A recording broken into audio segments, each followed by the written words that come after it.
we are here. Hello, hello. Ciao a tutte, tutti, tutto. Come state? Ciao. Come state? Siete cariche, cariche, carico? Vi Per forza. aspettiamo? Per forza. Esatto. Scusa, cioè, con una serata del genere. Mhm. Stiamo facendo una piccola introduzione in italiano. We are doing a little introduction in Italian and then we are going to introduce Marin. Oggi abbiamo un ospite speciale che è qua da Los Angeles, cioè non è qua, è a Los Angeles, ma è in connessione da Los Angeles e che volevamo veramente tanto portare e poi si introdurrà. Ma noi veramente abbiamo una carica addosso di fare cose, di fare questa live. Io non vedevo l'ora e volevo ringraziare un sacco Bea per il supporto per questa live. E soprattutto volevo ringraziare tutte le persone che in questo momento si stanno connettendo. Siamo 15, ma arriveranno altre persone, ne sono certa. But let's switch to English and why not introducing you, Marin. How are you? Great. Oh, hello. ¿Cómo está, everybody? Buenasera. My name is Marin Miller, and thank you for the lovely introduction, of which I understood about 20%. I am a voice actor.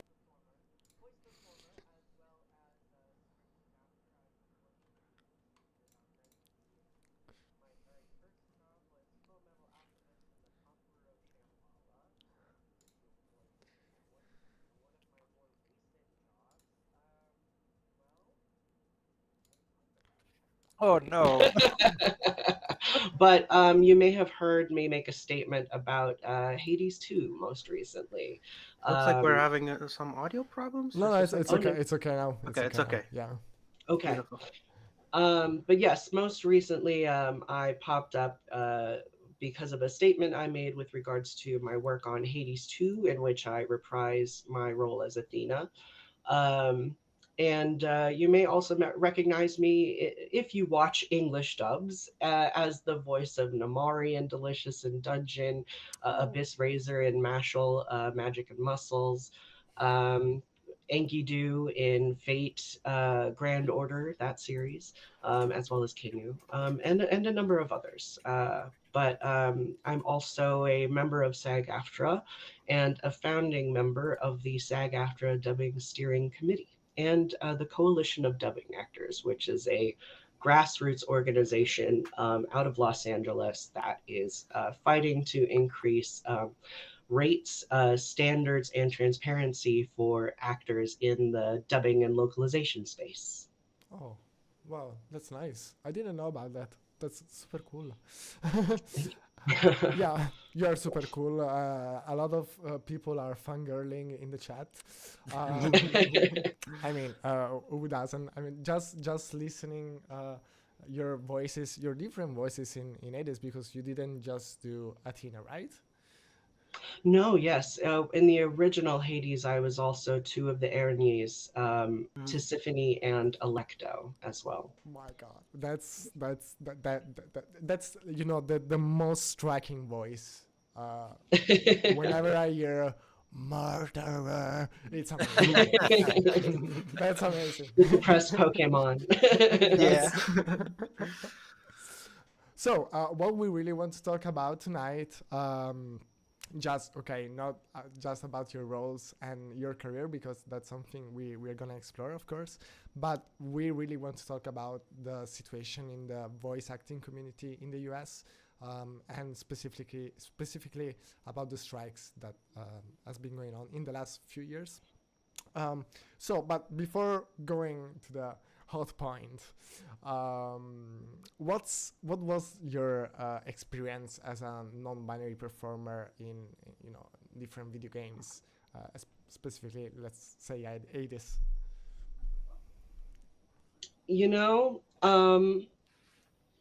Being a non-binary performer has been interesting because most of my career has been performing as my birth gender. It's only been about the last, I think I came out in 2019 and then changed my name in 2020 or so. Publicly started going by the name Marin. And up until then, I had been trying to pass as a woman. And I'll be open about that here. We're all friends, right? But that being said, there was always this feeling of never fitting into what was expected of me, and having that inability to fit into that expectation being seen as a detriment to my talent. And it was very insulting because the things that I was being called not talented for were things like not performing stereotypical teenage femininity very well. I'm a very tall person. I'm 6 feet tall. I don't do cutesy and giggly and manic very well. Those things for me are very different because the shape of my body has instilled into my nervous system a different experience, and I express that experience in a certain way. Many people said that that was not a believable way of expressing those emotions. But really, what they meant was it was not a marketable way of expressing those emotions. Because now that we know more about, queerness, we know more about neurodivergencies like autism, ADHD, and so forth. We start understanding more so that there are people who respond, react, internalize to things these ways. They just are not being highlighted as anything other than, oh, look at these weirdos or whatever. It's not, we're not really given vehicles to really truly explore ourselves as characters in the same way that heterosexual white passing people have. So in that regard, I have suffered for a long time as a non-binary performer who did not know they were non-binary. Because for a long time, I think part of me was like, clinging to this idea that, well, I have these parts, I have to be this thing, regardless of whether or not I enjoy this identity, whether or not I identify with this identity. I'm giving up. This is what I have, and this is what I'm doing with it. Well, now, as a non-binary performer, I'm taking the hopelessness out of that equation. I'm putting agency where hopelessness was. So, in that regard, I no longer put myself in scenarios where somebody's going to call me untalented because I don't perform a little teeny tiny girl well. Because I'm nearing my 40s. Why would I want to do that?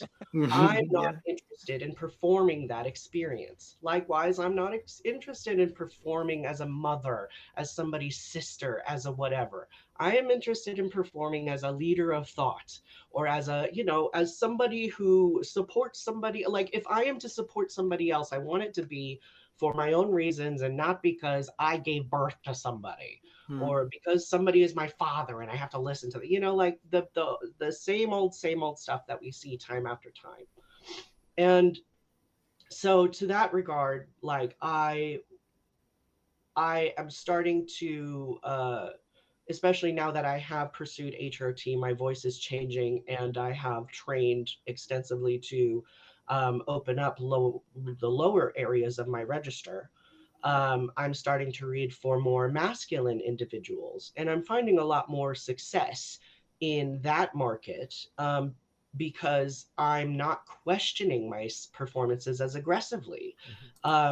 Because there is more for me to latch onto in these characters for me to be able to resonate effectively. Now, granted, there's a lot that I could say about,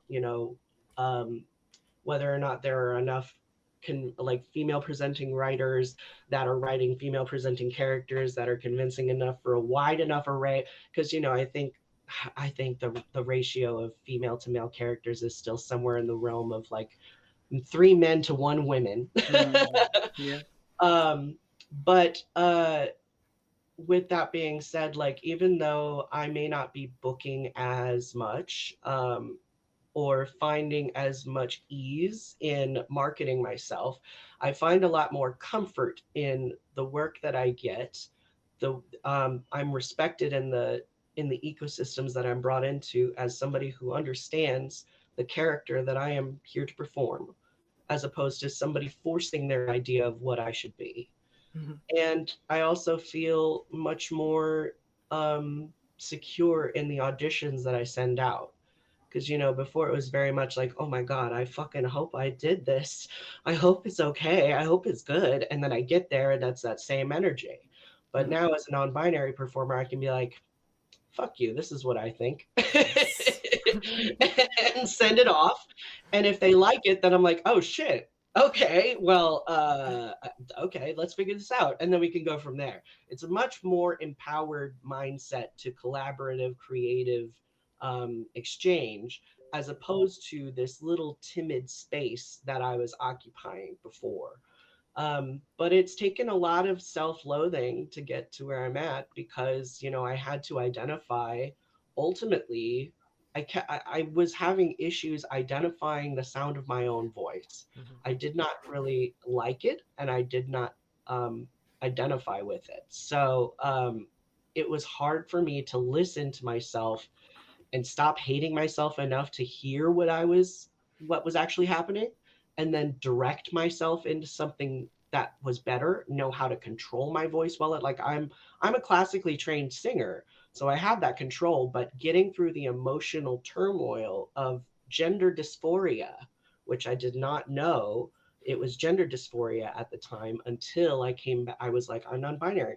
But there would be times where I would be like, I'd be reading for a feminine character and I'd be like, I feel like a fake girl. This is a Mhm. fake girl that I'm reading, but I have a vagina. Like, what does that mean? A fake Mhm. girl, So, and that was, I think, the first time that I ever, and it took me years to realize that that was gender dysphoria. Yeah. And that was the first time that it ever stuck out to me that, oh, this is gender dysphoria. But because I was never really like, oh, I don't identify as a woman, like this is wrong. Like, because part of me still does identify as femme, but just not all of me, and it's not the part of me that is predominant anymore or how I present anymore, but it is a part of me. And because of that, it was really hard for me to identify the fact that I was non-binary because, if let's say you feel like shit 40% of the time, well, 60% of the time things are okay, so suck it up. That's how I was thinking, but it's faulty. It's you're grinding away Yeah. Of course. the gears. That's a very long answer, but I hope it No, it's a good answer. Like It's a very insightful one, yeah. yeah, we like I good wonder answers. if maybe in a situation in which character writing was more open to different like types of characters and both their gender expression and emotional expression. I wonder how many more people would figure out that they're non-binary and how much faster it would happen if just we had characters that showed their differences not as comedic relief. Yeah, I'll share the thing that really got me thinking about my gender um, was I came in to record on a show for Bang Zoom and Netflix called Be the Beginning. And it was I think one of the first shows that Netflix was co-producing with Production IG, and they released the dub at the same time as a sub. I think I could be wrong, but it was really early on in the Cybil dubbing stuff for LA. All that to say, I voiced a character named Izanami. When they approached me, all they gave me was the name. You know very little before you go into a session. And I obviously the show is brand new. There's nothing I could really Google to figure out like, okay, who is this character? What's going on? If there was a manga, then I could figure out more, but there wasn't. So I go into the booth and I'm told there that this character presents between is not male or female, is kind of like between or both. And for whatever reason, that stuck with me. Because for whatever reason, like, I think when I had always heard about gender queerness or non binariness, it was something that was like, well, but it was something that like I fluctuate from day to day. Mhm. And to me, that was like, well, isn't that everybody? And of course, you know, Yeah. and I think it is fair to some degree that I think every person struggles with gender identity, and how often they struggle with gender identity and how badly that struggle, how bad that struggle is. That's when they identify with the struggle, you know, when they're like, I am trans, I am this. Because if you only think about it once a week, then you're not really struggling that much. But if you think about it every day, you're struggling. Mhm. And but all that being said, I came in and they said, well, this character is not really one or the other. They just kind of are. And I was like, wow, that really resonates with me for some reason, and it stuck with me. And that was the first time I had ever performed a character that was non-binary, that I knew was non-binary. Wow. But up until that point, I had predominantly voiced young boys. My first role was Scrya in Lyrical Nanoha. And then I voiced the only boy in Madoka Magica, the Yeah. Kyosuke with the busted hand, I didn't know that. Recon and Sword Art Online, like a lot of boys. And like, it was funny because before I started voice acting, I was like, I really want to be a boy. Oh, that'd be so fun. Just boys are so fun. And That's then why. like, but it, you know, it turned into like I started, and also I was recommended for, I got called back for Sailor Uranus too. And somebody said, yeah, I put your name in for that because I thought it was important for them to have like reads from people who were not gender conforming. And at the time I was like, am I not gender conforming with my tattoos and my masculine clothes and everything? Uh, so, you know, I was getting a lot of hints. I was getting a The lot of X fucking waiting hints. to happen, really. Yeah, the egg started cracking. And and then and I felt bad because I was like, well, you know, if I identify with this, then it's a little shitty that I accepted the role with you know, with this character being non-binary if I do not identify as non-binary. And it was something that I sat on for I think a year or two until Enkidu happened with Fate. Here we go. Fate Grand Order, Absolute Demonic Front, Babylonia. I Yes. think Yeah, that's the title. I nailed it. Okay. it's fate order. Everything can happen there. But when I got that character and they were again like, this is a non-binary character, this is, and like when I went in to perform that character, there was no struggle at all. Like everything I did was, all right, that's fine. Like that is believable. Like it didn't have any layer of that fucking second guessing or terror or like, oh my God, they're gonna think I'm bad, because I was laying the groundwork. I just needed to be a human being and act convincing within certain contexts. And that was so freeing. Like, that was one of the first times that I had ever really been in a session where I was like, I don't need to worry about pretending to sound this way or pretending to sound that way. I don't need to worry about passing and whether or not people believe I am what I'm putting forth. I simply am, and fuck you if you don't believe me. Yes. And when Wonderful. I came home, I was just like, this is me. Like, I am non-binary. And I struggled a lot because I was like, I don't know if this is something I want to identify with in the long run, because we're going to have periods of time where it is not popular to have this identity. Or, you know, we're going to have people accuse me of writing, you know, running along with a trend or trying to market myself or, you know, benefit from a smaller pool and all that stuff. And I mean, maybe there's some truth to some of those accusations, but at the same time, like, you know, as we now know, the it is not a great idea, perhaps not a great idea to openly identify as non-binary. Um, but the thing is that, like, to me, when I sat down and thought about it, like at the time, the only person I really knew who was trans was Maddie Blaustein, who, God rest her soul, she died. Oh, and there's a I think 4 Kids flashback is my friend's podcast, they just released a Maddie Blaustein tribute episode. Oh. So if you want to hear an episode about Maddie Blaustein, please look into the 4Kids Flashback podcast. Their most recent episode is about Maddie. And also fucking Caitlyn Jenner. Yeah, wow. Great. And like I didn't really know about non-binary people at all.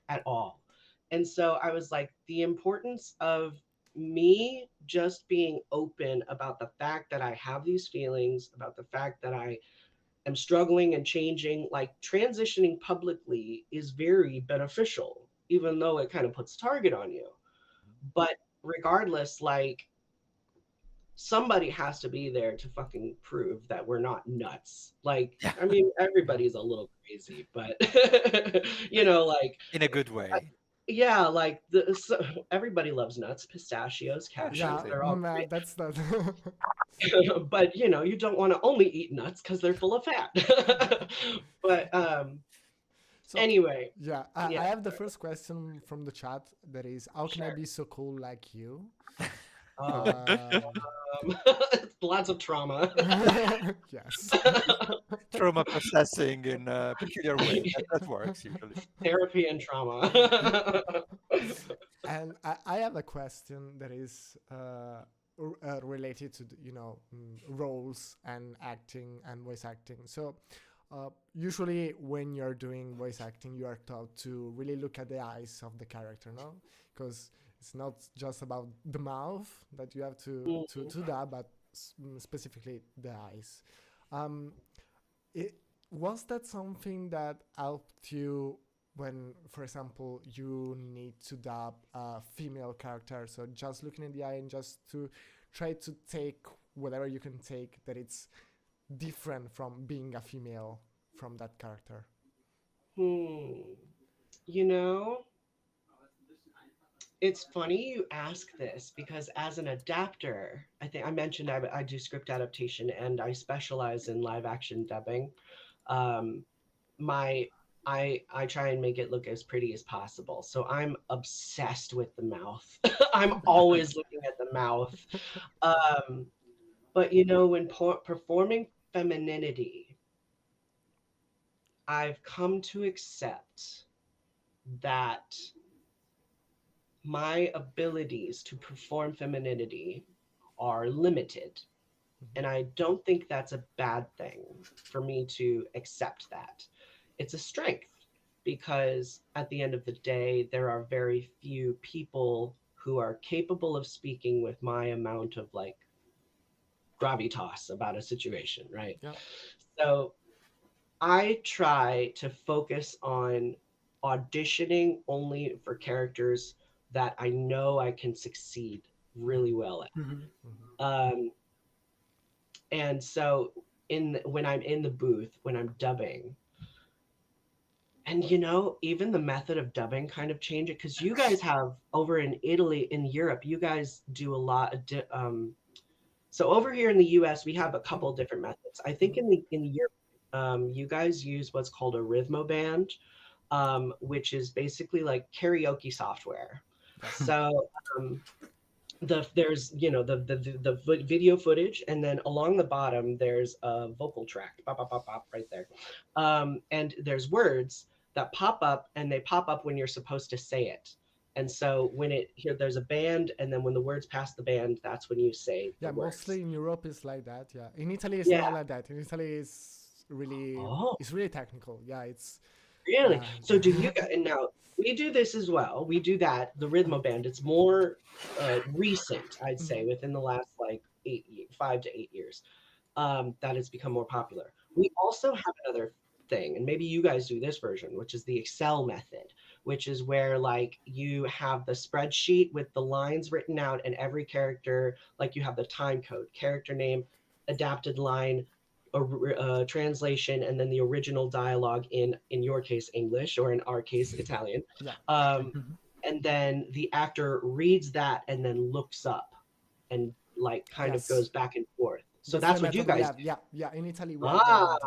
Okay, cool. So yeah, we kind of do both. Like depending on the production house, that will change. And even then, like certain clients might have a preference. Like let's say if Netflix sends to one studio, they might prefer voice cue, versus if they send to another studio, they might prefer Excel. Whereas if let's say Disney might have a preference for Excel. So they, regardless of where they send, they might be like, excuse me, we would really prefer it if you use Excel, because they believe that using Excel is a much freer way of performing. Yeah. Because when you are performing off that karaoke track, you are like driving a car and you can't stop it.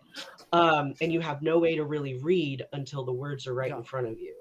Whereas with the Excel, it's right in front of you all the time. You can read it as many times as you need. And then you can, if you choose to, you can look up. But with the other way, you can only look up and everything is all right there, right in front of you.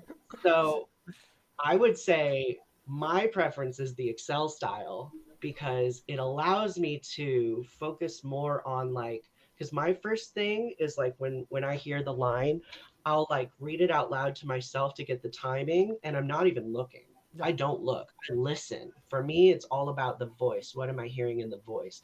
And then I'll use visual to, inform further from there.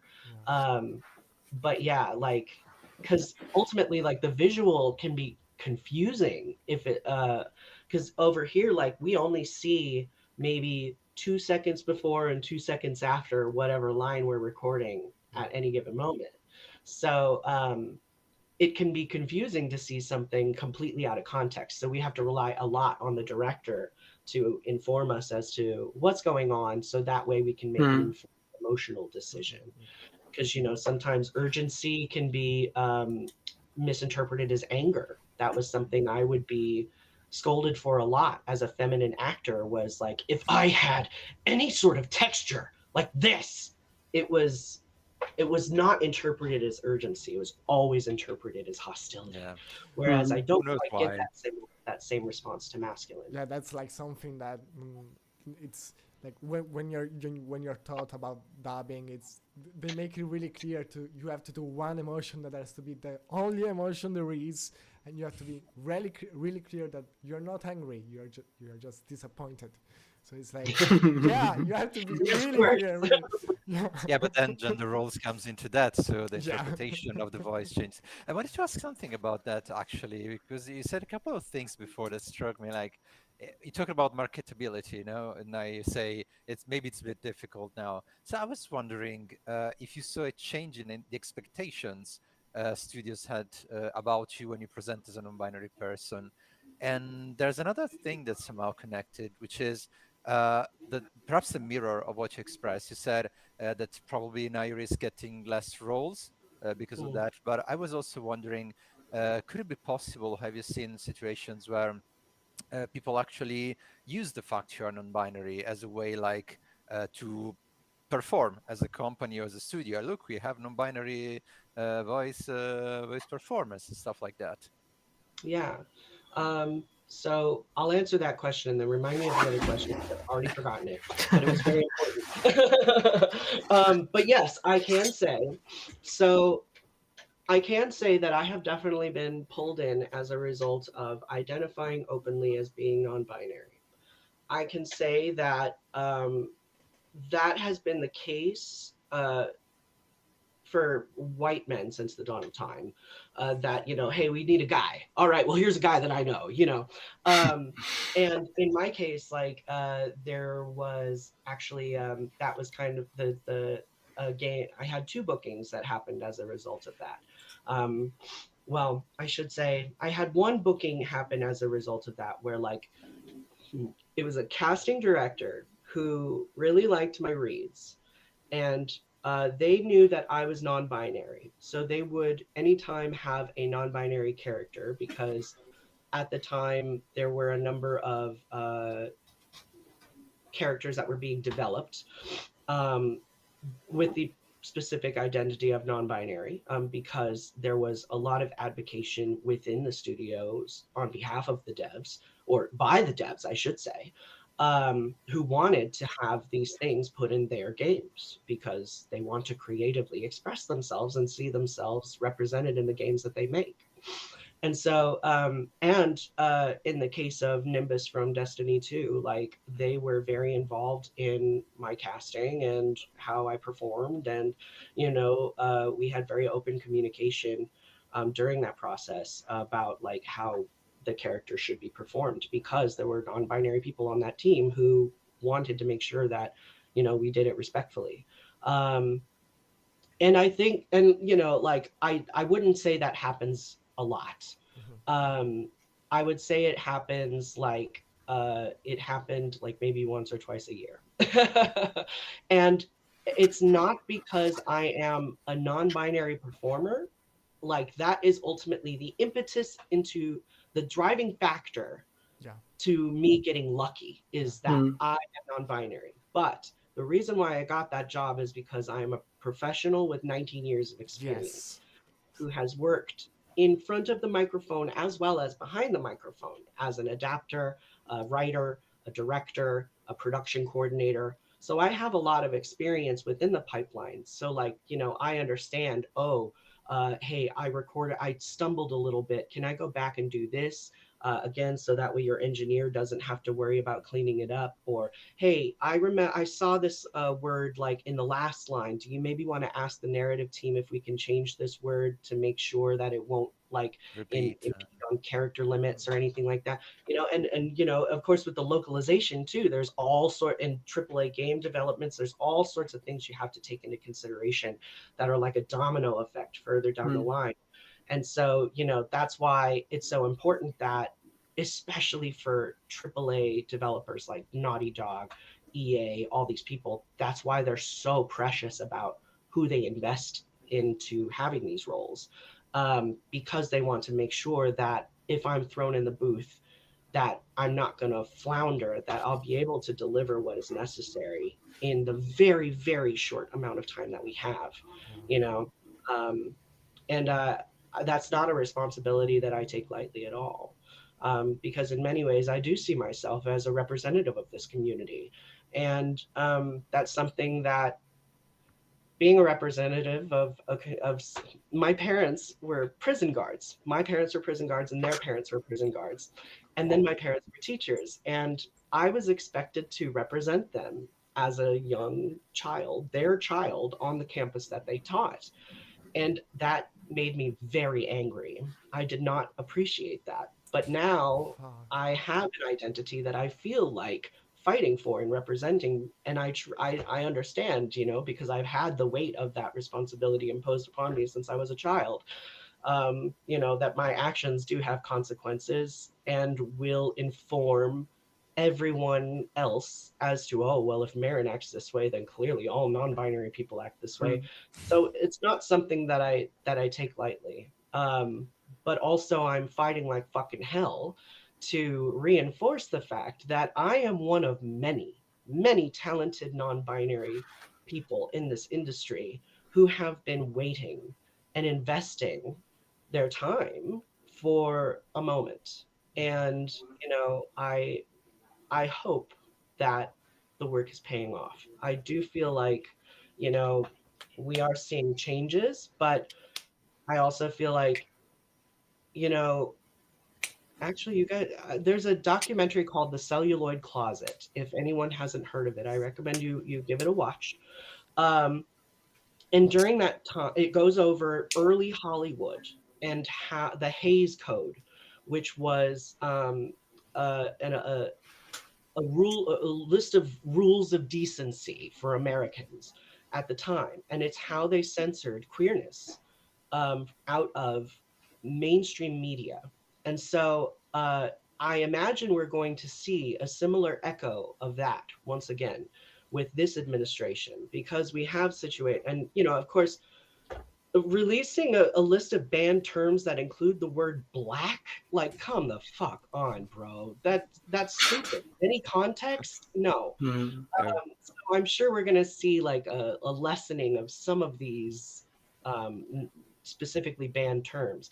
But I am seeing a shift in the existing language to just be a little bit different. So while while it is scary to see the outright attempt to censor this language and these identities, I do encourage people to listen to Mr. Rogers, who is another American sweetheart, because he would say, when things happen, when bad things happen, look for the helpers. You will always see people trying to pivot and turn this into a better thing. Wow. And have you also had the chance to have other like performers come to you exactly because you are so openly out and I mean confront themselves with your experience, maybe other non-binary persons who are not still out or stuff like that? Yes. And that's kind of why I started like being like, oh shit, I have to take this a little more seriously.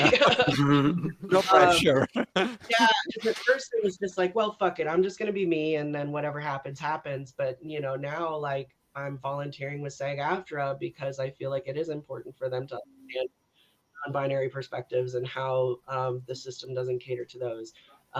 And like, uh, and I'm realizing like, oh shit, you know, the things that I say are repeated and spiraled out amongst many, many other people. And so the ways that I've tried to like meet that responsibility are like I'm volunteering with Queer Vox, which is an it's American focused, but we do have people all over the world. So if anyone is a voice actor listening and wants to learn more about us, check us out, queervox.org. We are a group that is specifically trying to gather and disseminate resources for queer actors. So we want to, and I personally, since I have, you know, trained as an opera singer for a number of years, as well as taken vocal uh, gender affirming speech therapy. I started developing a educational series on trans masculinizing and trans feminizing, as well as general vocal empowerment. So we're going to be launching a new program called, I think, Voice and Gender. And it's going to be a generalized vocal empowerment class that you can come and take and learn the basics of like, okay, this is how stereotypical American femininity sounds versus this is how stereotypical masculinity sounds. And, you know, breaking down like, okay, these are the muscle placements that we use, these are some of the terms that we use, and then people can further pursue trans feminine or trans masculine binary placement. And once we have a run through of those courses, we're hoping we can launch a like a level 2 generalized vocal empowerment. I also want to say that these classes are available for people who are just looking to kind of explore the range of their voice as well. Because honestly, like there are many people who have, you know, masculine sounding pitches to their voice with feminine diction and masculine sounding diction with feminine pitch. So, you know, whatever gender you're born as, you can manipulate You can the play thing with without, that. yeah, without any hormonal Yeah, of changes. Yeah, course. yeah. I pursued hormonal changes because like to me, like I was saying, I did not recognize the sound of my voice until I took hormones and was like, oh shit, that's me. This is what I've been hearing this whole time, but just not until now. And but not everybody needs to do that in order to feel hopefully some more control and confidence in their voice. That's the goal, because we're never going to sound exactly the way we want to, Yeah. but if we can at least feel empowered in the way that we express ourselves, that's more of the goal, I think. Wow, that was amazing. I'm grueling over here because I'm gonna ask you some questions later because I really want to talk about it a little bit more, um, and but I believe that one of the things that we are really we really want to talk about are the is the situation right now during you know the strikes and the situation with the recasting of different games um, and so like you have this experience, you have a lot of years behind you of experience, and now you're volunteering as a saga um, volunteer. And what's the situation right now? What's what's it's been like? Like, did you feel anxious about, having to being recast, not being sure what's in the near future? Um, yeah. So this situation with the strike has been building for several years. Um, I believe the strike was called. So essentially we have, the bargaining group, and they are a convenience bargaining group, and they're negotiating these contracts. And the contracts are negotiated every 3 years, I think is the cycle. Mhm. So they were supposed to reach an agreement, or the negotiations had dragged on for 18 months before we started a strike. And I'm pretty sure that when it was requested that we give strike authorization, because that's when the union can't just call a strike, be like, all right, we're striking. They put out, because the union is its members and its Mhm. actions are driven by the membership. So the union puts out a vote and says, hey guys, do you think we should strike this contract? Because they're kind of dragging their feet. And we were like, and not literally 98% of us said yes, who Wow. voted. Yeah. We were like, fuck this. So we and that was during the TV theatrical strike, was when we voted to go on strike. They waited a whole year almost, and after that being like, hey, we need to negotiate, we need to go negotiate, come on, we need something. And they kept putting us off. And so that's when eventually we were like, all right, we're striking. And honestly, my heart broke. My heart dropped. Like, this was something that I had been preparing for, because we all knew it was going to happen.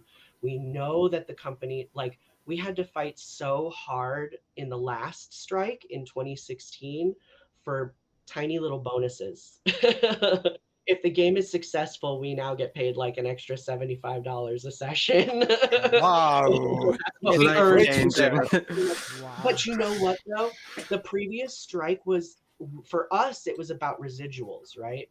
But for actors, for the companies, it was about pounding us into the sand and making the developers believe that they had no rights, no ability to stand up against them. But you know what? Even though we weren't happy with what we still got improvements. We got raises, we got bonuses, we got additional protections. But like, the things that we are fighting over now are even more egregious violations of, because, whether or not you believe actors deserve residuals, we all have opinions about that.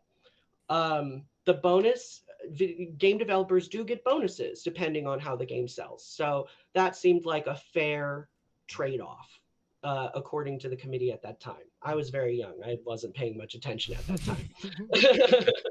But now we're talking about AI, which they are asking us essentially to sell us recordings of ourselves in perpetuity that they can use for literally any purpose until the end of time without paying us ever again. Mhm. And when they are using that data to train our replacements, it seems even more fucked up, because it's like, okay, so and in some cases, we're seeing people be like, hey, we'll give you $100, if you come in. Oh. And it's like, come on, or even in the case of, like, we have seen clients offer AI training uh, for buyouts of $30,000 to $50,000, which seems like a lot. But then you're figuring, oh, that is a one-time payment for the rest of my life. Yes. And they can create infinite content from that.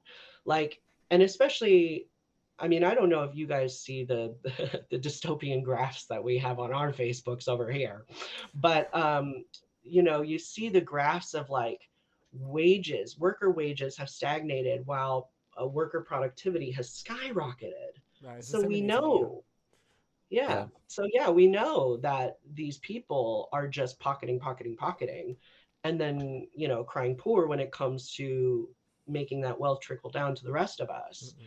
So all this being said, I personally cannot, and when it comes to my identity as a performer, I cannot stomach the idea of selling my voice to a computer. Like, what we are fighting for with SAG-AFTRA is three main things.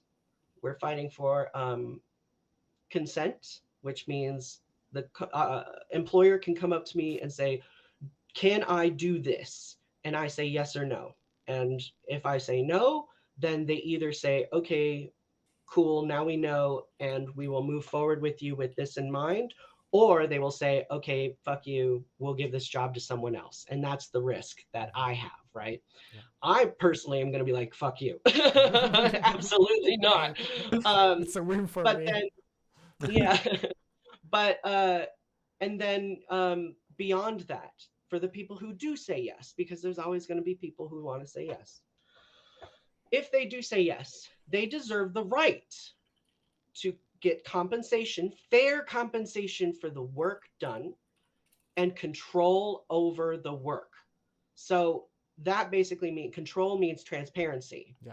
We want like usage reports. So, hey, you use my files. Okay, generate a report at the end of a month, letting me know how many times you used each file.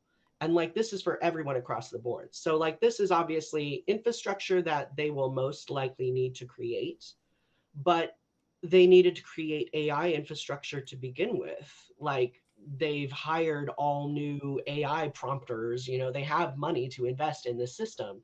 They just are not prioritizing our needs at all.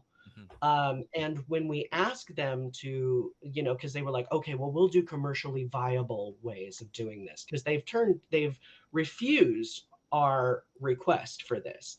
And because they were like, it's not commercially viable. And we say, okay, well, what are these commercially viable things that you are going to do? And they just are not giving us anything. It's very obvious that they're just dragging their feet to delay us and to starve out working actors who can't afford to play games with their finances. But the funny thing is that a lot of us, we already were not making a living doing this. So if we already are working full-time jobs, if we are already working production jobs and still things are not being met, what the fuck am I working for? Why am I fighting this damn hard to be ground into a meat grinder when I can literally do this with a box of scraps in a cave for fun by myself and get more joy out of it, you know? Because that's what all of us do this for, is joy. We're not doing it for fucking money. Never did it for the money. Yeah, also in game Like, development. get out of here. Yeah, that's So, something that's often said also about game development. I mean, if you go there to make money, don't. Because that's it's not how you will get rich. yeah, I learned that like a lot of game developers don't make their salaries until they get bonuses, which is insane. Yeah. Insane. That's insane. So yeah, like it's very clear to me that this multi-billion dollar, and all of us, honestly, game developers, actors, everybody, it's very clear to us that this multi-billion dollar industry is just not making sense anymore. Like you can only neg us into working for you for so long, because before it was like, well, you know, if you won't do this, then I've got a million other people who will. And now it's like, okay, well, now all of us just know you're barely going to be working there for a year or two anyway. And even if the game does well, you're not going to be working there anyway. And if the company gets sold, then you're probably not going to be working there anyway, or the work culture that you enjoy is going to be stripped down and sold for parts. Like, venture capitalists have shown us their hand over and over again, and they keep bluffing because they think we're too weak to fight back. But we keep having less and less to lose. And when we're talking about the foundation of the industry itself, the art itself, I just can't see any logical reason why I would willingly allow myself to be taken advantage of. And, you know, the important thing too is that for people like me who do not want to be fed into this AI machine, the right to consent is so crucial, because the fight is going to continue when the strike is over. We as consumers, as actors, as participants in this economy, then are going to have to start being faced with the decision. When I am approached with work that uses AI, do I want to support this? Do I want to include myself in this ecosystem? And to understand that there is a lot of fear attached to saying no. It's a scary fucking thing. I'm not going to lie, my heart was pounding and my stomach was sinking for about 5 days after I made my public statement. I shat myself, not literally, but I was scared. But at the end of the day, like, I'm doing this for a reason. And I am tired of people thinking that we don't mean what we say, just because other people love what we do. And I think that, even people on the outside are starting to understand, like, just because you have money doesn't make you better than anyone else. Mhm. It doesn't make you smarter than anyone else. It makes you lucky. Yes. Yeah, and so fucking But yeah. entitled. So yeah, and even if we do say no, and they violate it, like, let's say, like, I have a non-union contract where they're like, we'll never use your voice for AI ever. Wow, that's great. But what if they do? What if they fucking do? Then I have to pay out of my own pocket. Whereas with the union, I paid an initiation fee and I pay $200 every 6 months. To have access to legal representation that will fight on my behalf. In addition to, hey, maybe I'll qualify for pension, maybe I'll qualify for healthcare. I'm not a very prolific booker, so, like, I'm not holding my breath that happens, but it would be amazing if it did. And that's when I booked Hades, the first game that year. If that game were union, I would have qualified for top tier health insurance. And that, I think, was really what made me realize, fuck, if I'm not pushing for these things to go union, I'm screwing myself. Yeah. Like, I'm hating myself and being like, I'm not a real actor because I'm not working union and I'm not making healthcare and all this other stuff. But then at the end of the day, I'm not taking action to change that. Mm-hmm. And that's very interesting. That's very interesting because I took from the game development experience. I think there is not yet this kind of understanding, this kind of conscience about how this mechanism work. It's really great to see the work that SAG-AFTRA is doing, exactly because of the very important things you said. I mean, really realizing how this venture capitalist system is using people just as fodder to increase the market and then pushing them away once they're used. And in the street gaming industry, there is still lots of work to do, I think, in that regard. And I was wondering what your opinion is that, because obviously unions like the Game Workers United are much more recent and SAG-AFTRA and everything, so they're surely a matter of time, of organization time. But I was wondering also if there are other reasons, according to you, why SAG-AFTRA is such a leading force in the gaming system right now about these topics. So first off, I want to say, like, power and solidarity to game workers. Absolutely. They're great. And goddamn, like, I'm sure they're working on, I'm sure they are doing some hella heavy underground lifting right now. Absolutely they are. But SAG-AFTRA is interesting, right? Because, like, so before SAG-AFTRA, it was SAG. And SAG was founded, I think, in 1933. It was in the early days, early 20th century. And it was founded by film actors to, represent themselves against predatory studios. And I think that's why, first of all, that there's a lot of union density in LA specifically, because that's where it was founded, because that's where the film industry was born. But in that regard, they have also had a lot of power, because even though a lot of the people who are represented by SAG-AFTRA are uneducated actors, speaking personally, I dropped out of college 3 times.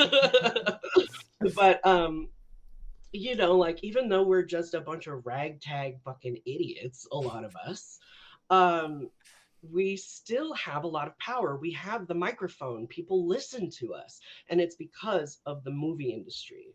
Like movies have captured the imagination of a lot of people, and I think like part of that is because it's an experience that you can kind of take the wheels off, or the wheels are put on for you. Mhm. You know, like when it comes to books, you have to pick that up and you have to actively engage with it in order to continue. With a video game, you have to pick it up and actively engage with it in order to continue. There's magic in those forms of storytelling, absolutely. But when it comes to movies, it's one of those things where it's like, let's just fucking put it on and go. You know, I don't have to pay attention for it to continue. And so I think there is power in like, and especially in those days too, like going to the movie theater was such a big deal. That was the fucking thing you did. And listening to the radio, that was the thing you did. And those were the common things that linked society together that they could gossip about acceptably. You know, like it's not acceptable to gossip about somebody in church, but it's acceptable for us to gossip about fictional characters. Yes, And we I love think, doing that. yeah, because we just love our crazy bitches. But That like, still hasn't gone away. That's still 100% here. Yeah. but in that regard, um, even though movies is definitely one of the younger forms of storytelling, obviously not the youngest because video games is much younger in terms of its modern form. Yeah. But you know, movies and television are very young, but still have the strongest backbone of any entertainment class, I feel like. And it's because we have the most numbers. Actors are easily oftentimes one of the larger line budgets in a scenario, especially in like dubbing, because the actors outnumber us 1,000,000 to 1. Like usually there's one, maybe two adapters. We each get paid a flat rate per script. The director gets paid by the hour. The engineer gets paid by the hour. The actor gets paid, you know, But the line. yeah, well, it depends on the situation, but by the hour with an hourly minimum, usually, depending on the contract, where SAG-AFTRA has been doing a lot to change, make things much more workable for lower budget clients because of the risks that AI poses. Yeah. But yeah, like, so anyway, I guess what I'm trying to say is SAG-AFTRA has had this establishment of people who are invested in its success because, you know, we have the must join requirement. So, like if anyone had the option, I don't know if anyone would fucking be like, yeah, here I go, time to join the union. There might be a couple, but I know I sure as well, I was angry when I and it's taken me a long time to be invested in that success of the union, but now I'm kind of like sunk cost fallacy. I want to keep going.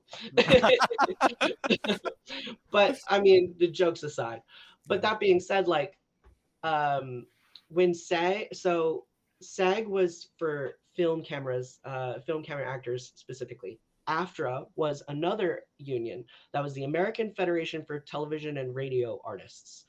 So that was the primarily voice acting union.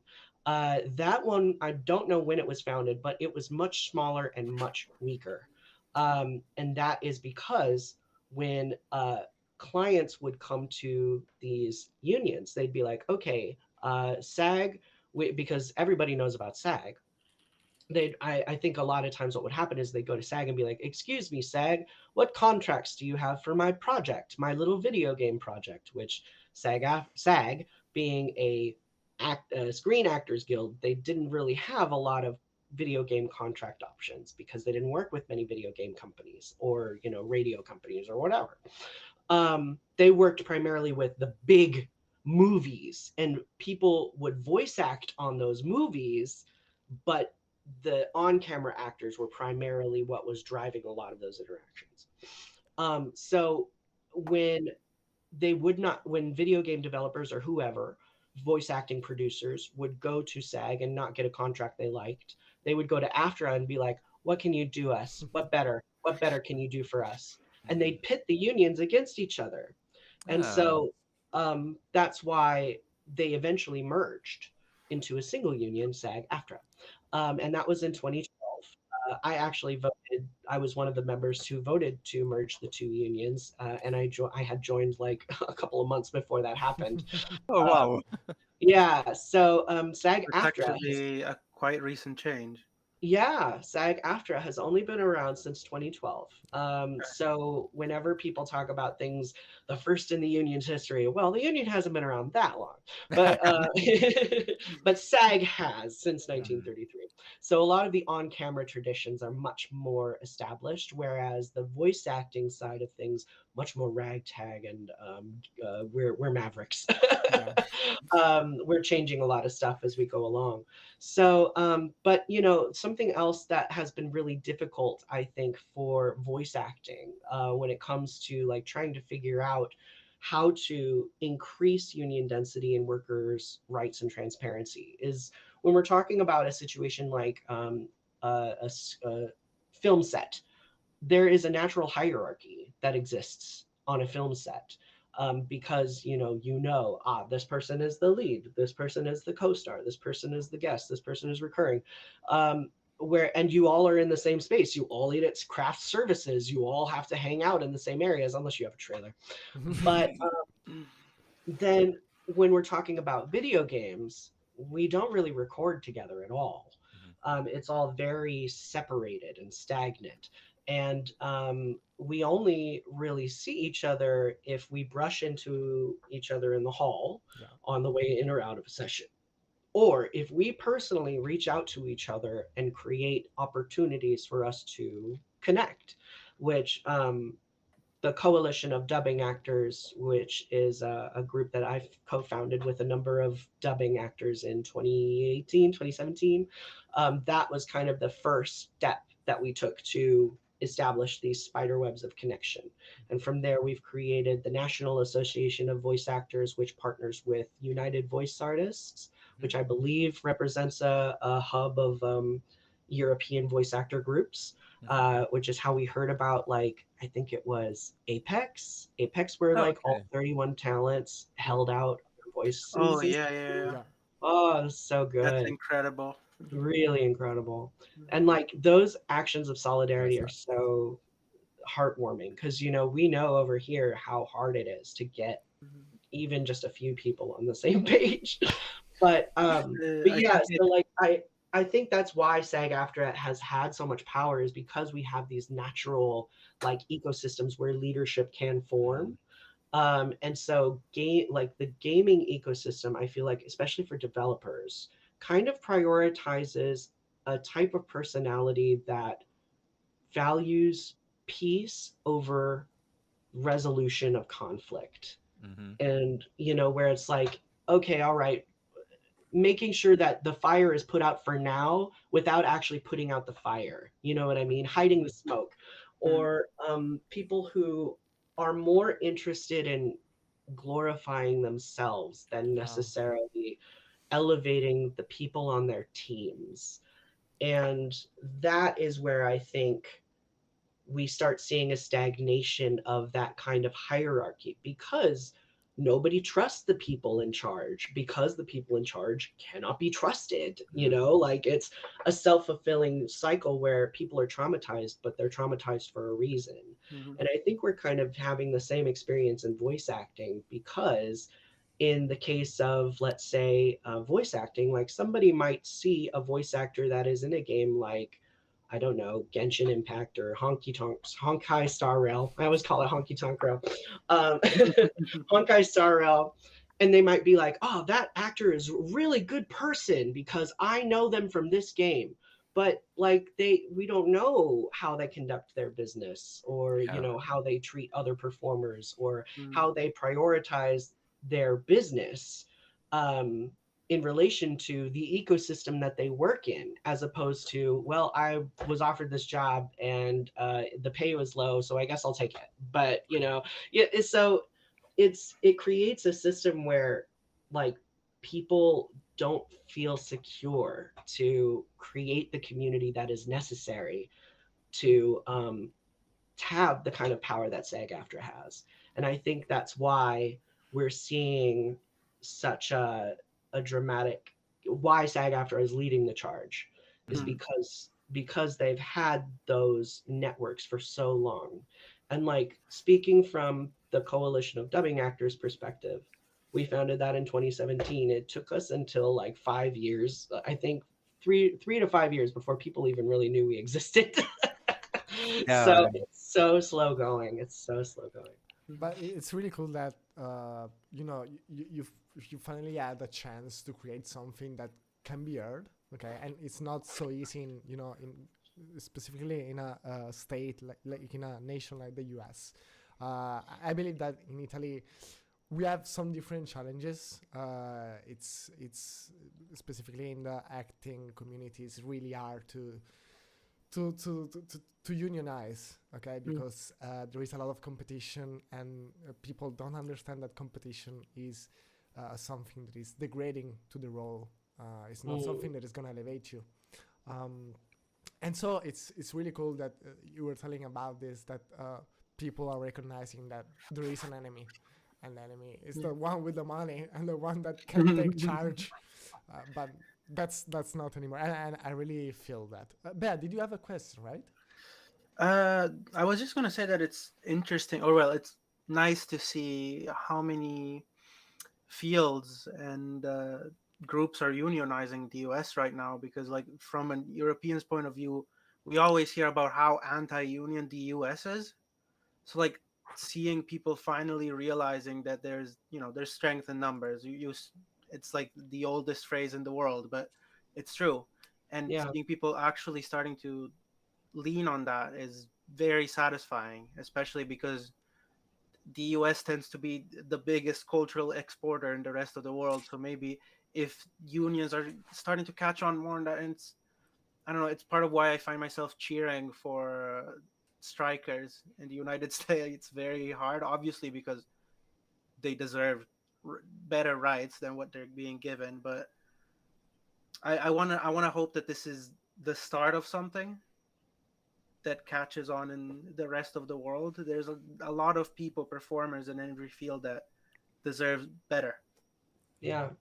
And I think a big reason why so many of us are so upset by what is happening in the United States is because like we for so many years we've been saying the United States is a leader, a thought leader, a this leader, a that leader. And now for so many years it feels like what is leading anymore if you're not going to actually give a shit about the people you're leading. Yeah. And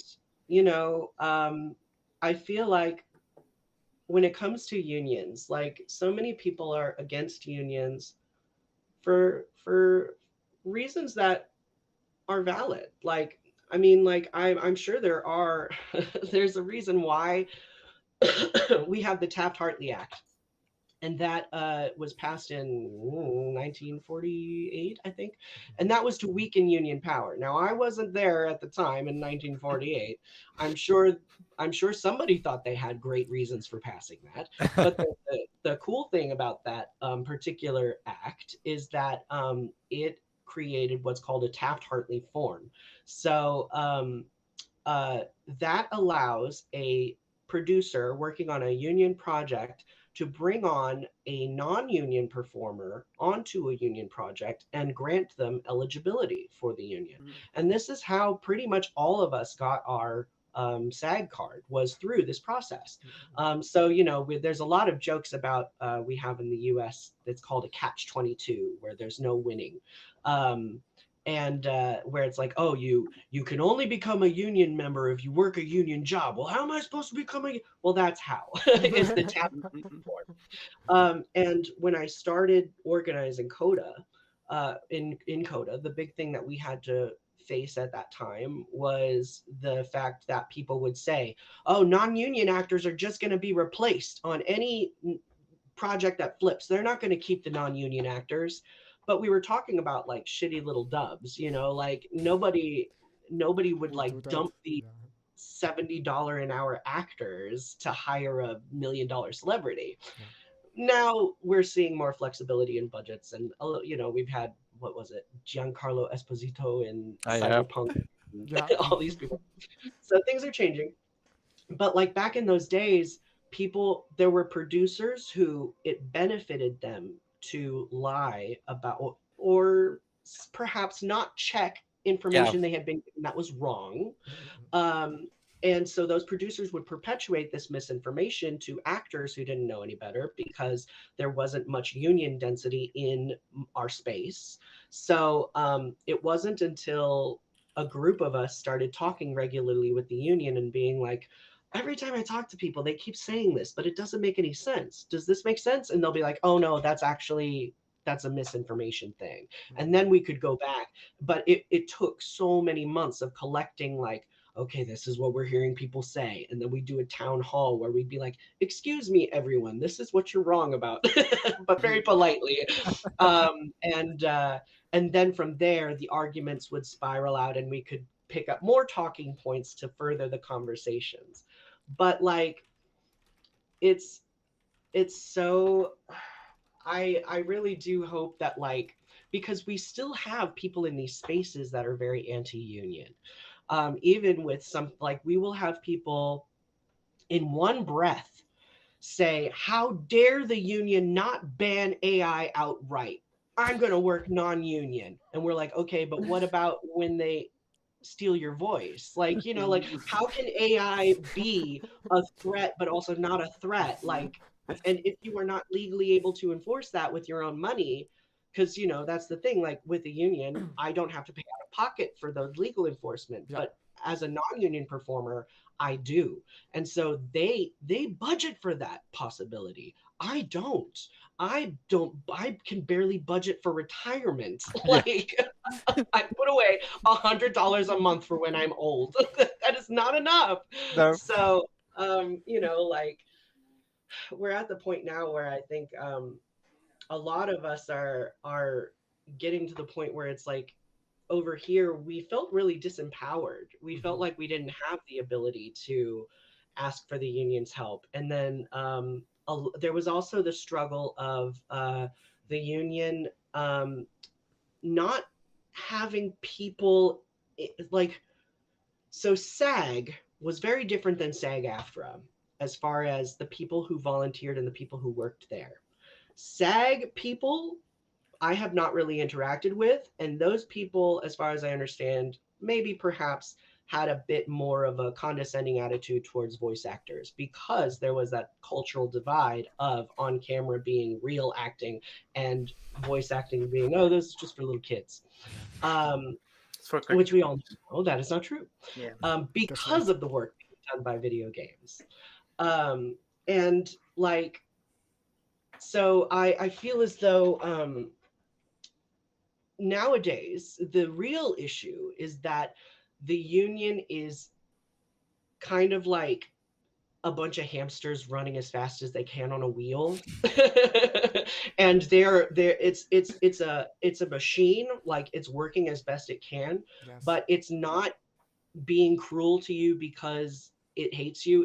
It's just, it doesn't realize that it's doing something wrong. So you have to say, hey, machine, you got to stop doing that. And then the machine will accommodate. Because like we have, when I started organizing for dubbing, we had, I want to say 16 to 20, less than 20 union dubbing contracts a year.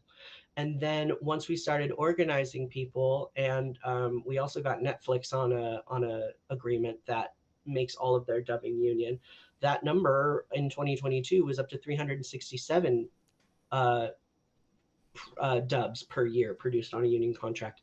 The amount of actors working on that went from like 550 to I think it was 2,400. So 1,900 more people working on these contracts, which means that 1,900 more people now are like, hey, shit, this union actually is kind of working for me.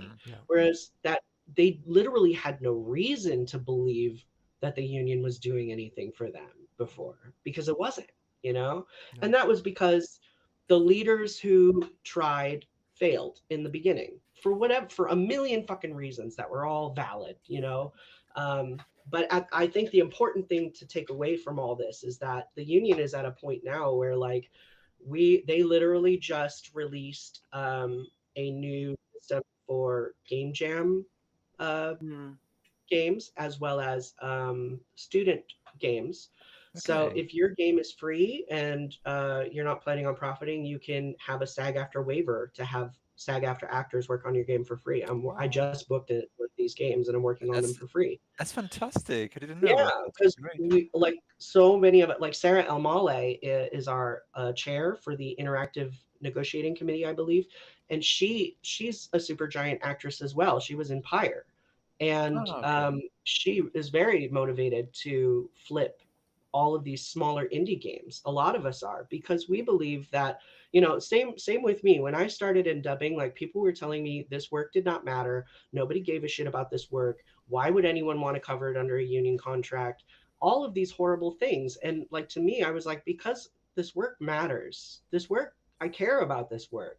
And like, if nobody else gives a shit, if nobody else is going to do what's right for, the blind, or for anyone who has reading disabilities, any fucking reason why someone would want to watch a dub, like, I'm doing it for them because I wanted better when I grew up, you know? And it's the same with indies, like, Sarah is tired of coming into an ecosystem where, like, indie games are seen as lesser than because they have less of a budget. Indie games are going to be what is carrying this industry forward. I Yes. guarantee you. Yes. Balatro fucking popped off, and now they're trying to find the next Balatro. You Is know that what I what it mean? is? Like, Yeah. they're not going to find it because they're looking for it in these highly privileged ecosystems. But you and I all know that these pieces of art are born from struggle. Yeah. And that's why I personally am willing to invest my talents in younger developers, in smaller developers who might not have the budget. Because, like in the case of our tiered budget agreement, the union has what's like a 4-hour minimum. And so in the case of, like, let's say a normal interactive contract, if I were to get called in on Dragon Age 5, they would pay me $1,100 an hour. We just got a nice bump because of all of the inflation. The union negotiates raises automatically. Mm. So uh, all that being said, that is the 4-hour minimum for a AAA game. If your game has, let's say, a budget of 250,000, whatever the lowest tier is, you only have to pay $336 for a 4-hour session. That's not even $100 an hour. Yes. Now, that's if the budget is, I think, 250,000. And if it's even lower than that, you can reach out to the union and say, hey, I really want to make sure that my actors are able to qualify for healthcare and pension.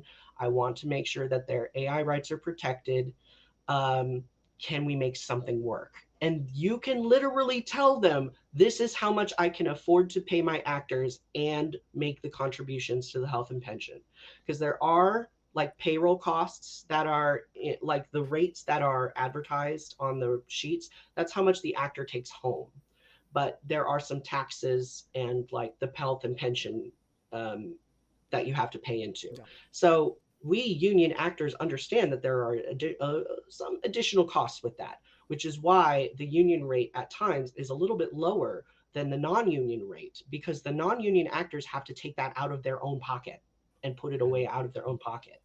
So all that being said, we are willing to negotiate lower rates if your project truly does not have the money to pay actors what the AAA minimums are. Mhm. Because we understand that we're in a totally different market. Like, Definitely. remote work is growing by the day, and I believe that, like, no one country is going to make perfect games. There's going to be tours in every country, and I want to work Yeah. with all of them. And and if we can make sure that everyone is protected on a SAG after contract, then so much the better.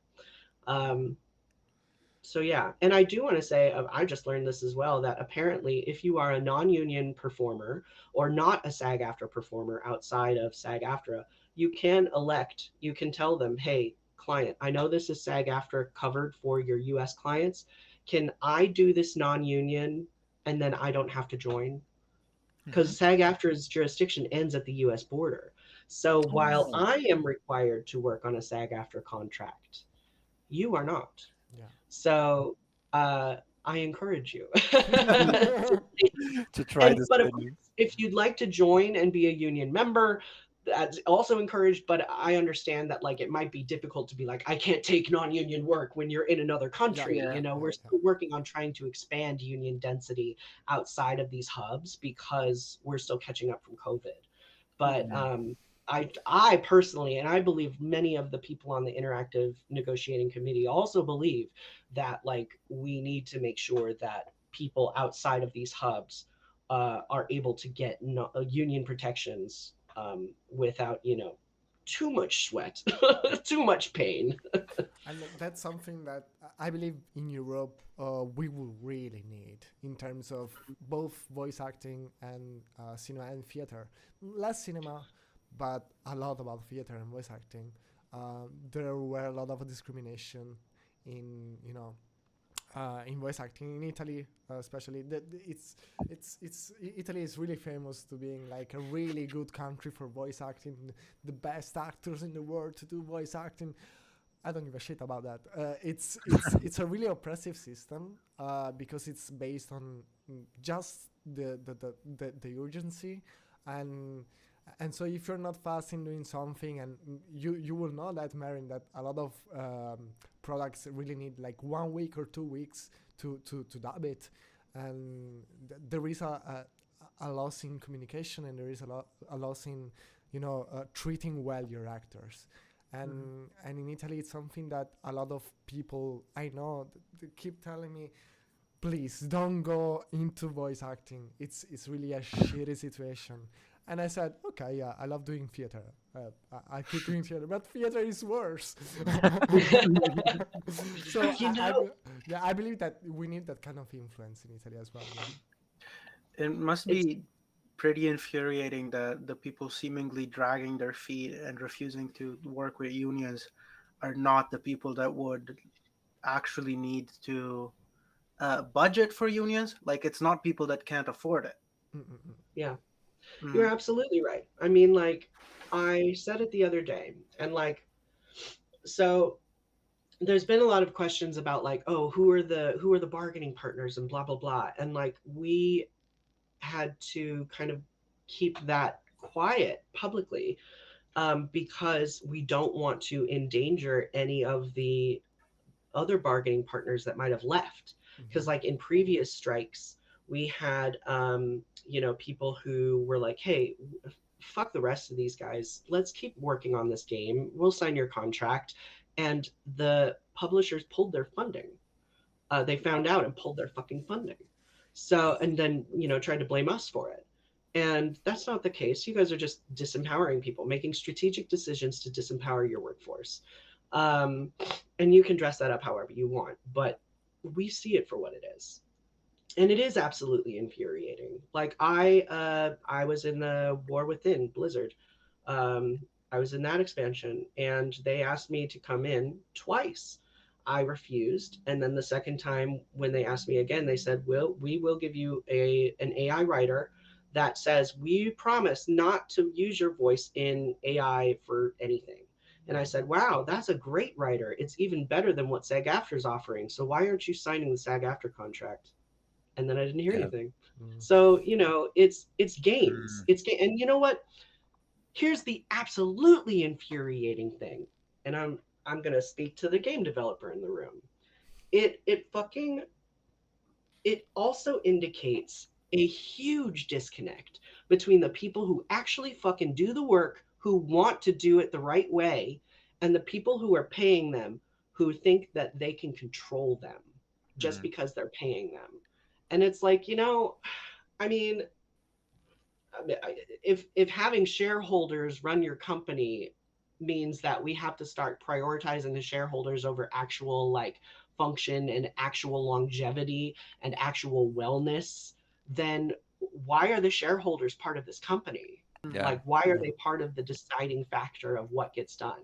And so yeah, I feel like the developers and the actors are being taken for a fucking ride by these legal departments and these CEOs, the C-suites, who literally have no idea what the fuck Mhm. they're doing. Yeah. And they think that they can fake their way through this.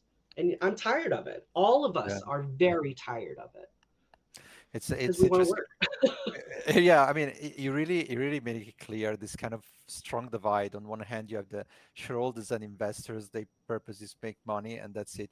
On the other hand, we are just people who wants to do a job well done and live with it. We do not ask like we don't want this kind of big villa. We want to have a decent life and do what we love with passion and precision and put out a good work. And these are very different objectives, it seems, and we have to work in order to make it clear that we have different objectives and we have to find a way to reconcile them. Yes. And the system we have now is not working out to reconcile them. We have to change it. Yeah, And because even yeah. I Yes. feel like it's just gone out of its way to disempower and disenfranchise everyone else except for the people on top. And Yeah. like, if you want to lie to us and pretend that that wealth is going to trickle down, well, that bought you a few years. It's been about 20, maybe 40. Where's Yeah. that money? And like wages have gone up. Technically, they haven't because our federal minimum wage is still Mm. 7.25, I think. But a lot of state wages have gone up to $15 to $18 an hour. Mhm. But even that is still tricky. Like our groceries jumped up 40% this year. The trade war that Trump is waging is going to raise prices even more. Our eggs are outrageous. This is a kind They're of like phrase $11 a dozen. I would have never thought to say a phrase like the eggs are outrageous, but it makes sense. Them outrageous eggs strike again. It's my band name. Let's crack But them open. I mean, I think we can really understand the situation because I think it's the only country in Europe where, when you measure the inflation too, has had wages that have lowered instead of Mhm. growing up. So we are also in a situation where we see this kind of disconnect between the richest part of the population, whose patrimonial's money grows more and more, and our actual wages who are going down. So you say, what's up Yeah. with that? And in Italy, Mhm. it's Yeah, been 35 years. I believe since 1991, our wages are kind of the same. Yeah. Yeah. I think Yeah. that's about when ours stagnated too. Yeah. Actually, no, I think we had a raise. It was after because I was working at Pizza Hut for Oh. 625 in Wow. 2006, I think. So Okay. that it's gone up since then, but only once. Mm. And not by much either. No. No, not very much at all. But I really think the thing you were saying, that we don't really care about money anymore. It's like we really need to do this because we really want to do this because it is something that we strive to do. It's we are commanded by passion and not by someone that wants to direct us. And so if we find alternatives, so we find communities, so we find people that support us. uh, I think that if we unionize and we tell those people fuck you, they're gonna one day or another they're gonna see that people don't want to come down and to their feet and just say no, just say no. Uh, and I feel as though we're definitely in like a stalemate, like we're staring down each other and they're playing a game. And Yeah. it's especially frustrating for non-union clients too, because I think there is this culture of expectation among non-union clients that, oh well, sure, but we're good enough, we don't need to flip union for these actors to work with us. And I'm kind of like referring to mihoyo in that regard, because I feel as though like they have been playing mihoyo.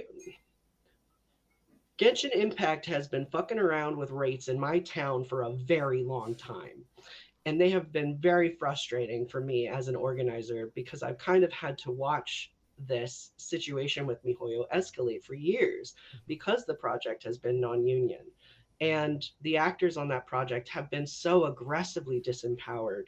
Maybe not by MiHoYo, maybe more so Formosa, which was the studio that was accused of unfair labor practices, and resulted in the strike of League of Legends. Um, but like what really breaks my heart about the MiHoYo situation is like you know, I think MiHoYo thinks, well, we're non-union, so why are we caught up in this union struggle anyway?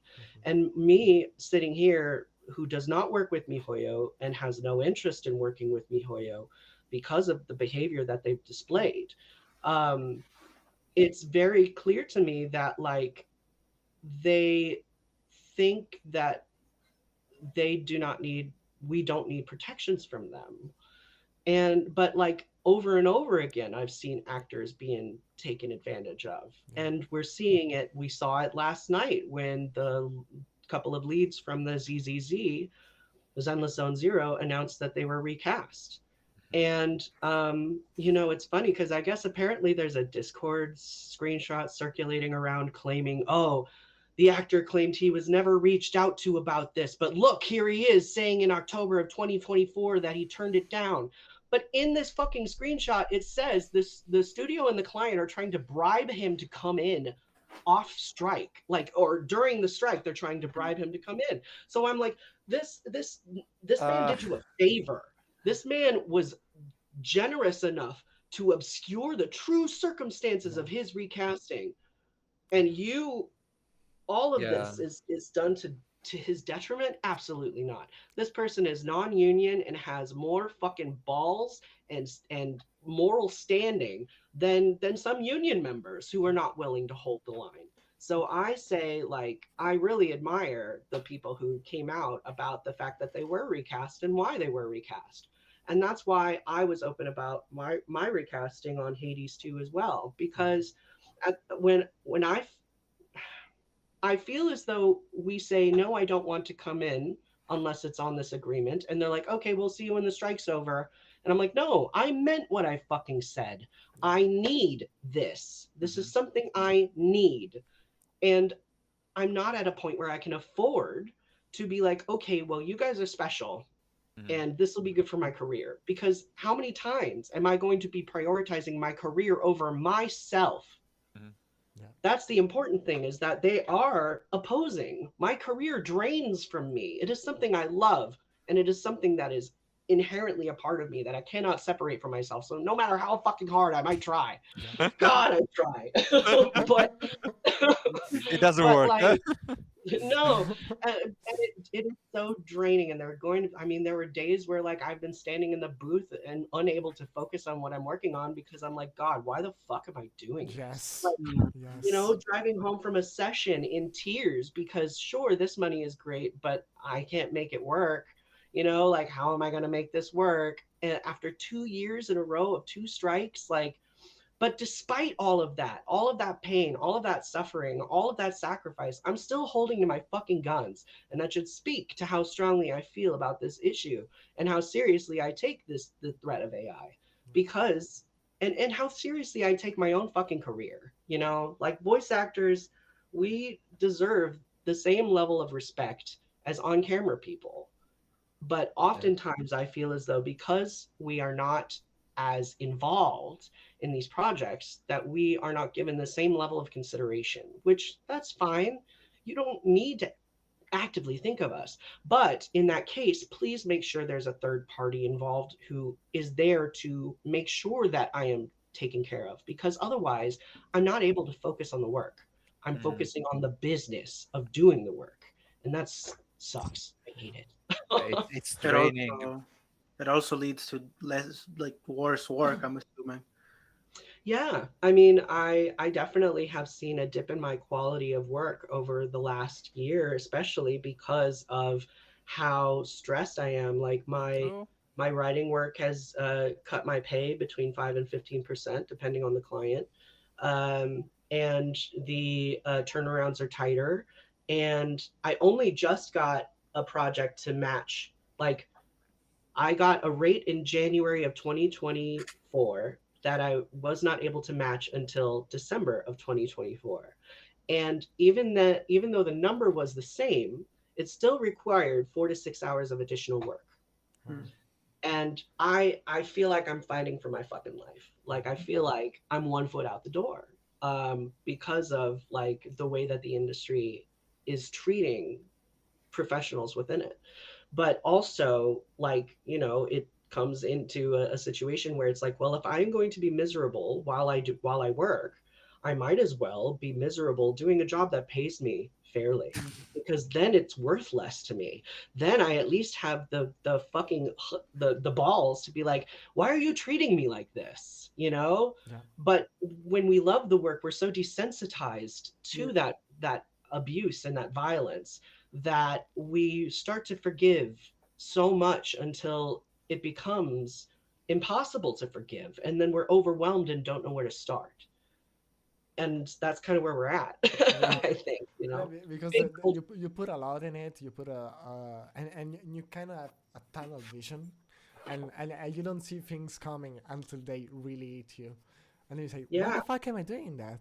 I can do it in another context. I can do it in my community. I can do it in another," and then you really say to yourself, "No, that's the end of it." Um, and yeah, I would argue right now, Marin. I really would argue. thank you. Yeah, but like, with the, did you reach an agreement? So recently in March, right? But not completely with AI, with the AI situation. No. No, so we have just released, we meaning SAG-AFTRA. SAG-AFTRA has just released, I believe, a counter proposal, Mm-hmm. which, let me see here, I can Google this real fast. SAG-AFTRA counter proposal. It's really the official way to pronounce it, right? Yeah, Like you you have have to to say sing, it. yeah. Okay. Yes, okay, so here we go. But yes, SAG-AFTRA just released a video game strike update. And that includes a comparison chart of AI proposals.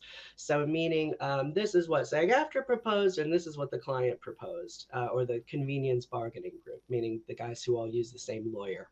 So, basically we have two major fucking sticking points that we have not been able to get past.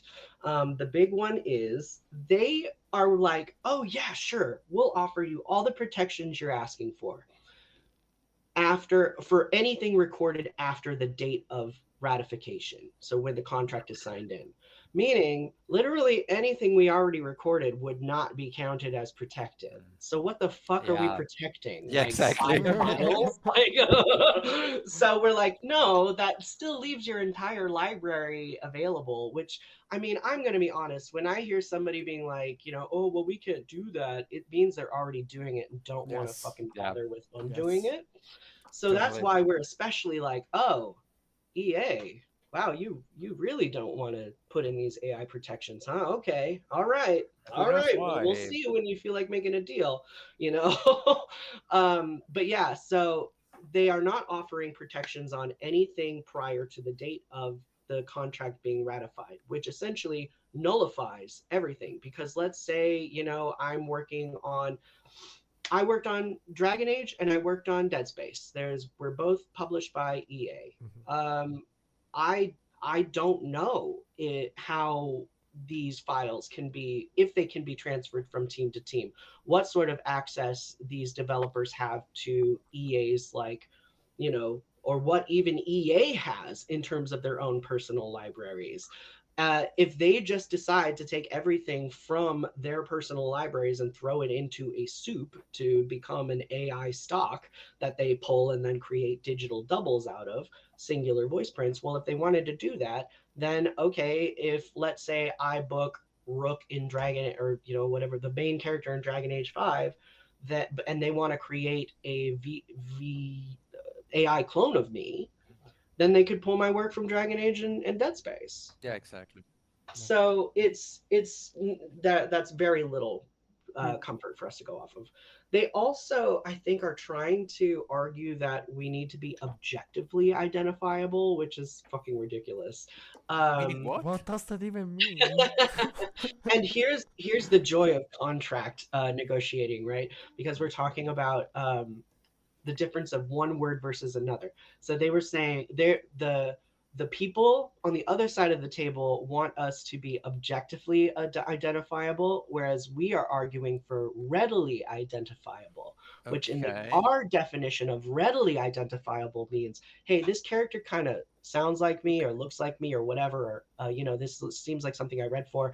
I also worked on this. Here's the contract, so I'm filing a grievance, and then they can act on that. But objectively identifiable, then we have to start quantifying objectively what Yeah, makes me identifiable. I'm a exactly. fucking voice actor who changes my Yes. voice for a living. Yeah, Yes. that makes So, no sense. You um, can so yeah, objectify something that is quality based, like yeah, yeah, or subjectivity, yeah, yeah. yeah. And the other big sticking point that we have is they are giving us no ability to control the consent that we give. They are not offering us the ability to have transparent access to the information regarding the files that we sell them. Mm. So, the I think the current structures, because they submitted many different proposals, because the big counter argument from developers right now is, and this is what the legal teams have been feeding the game developers. They keep saying, "Oh, we're so close to reaching a deal on voice. It's just movement." And what they mean by that is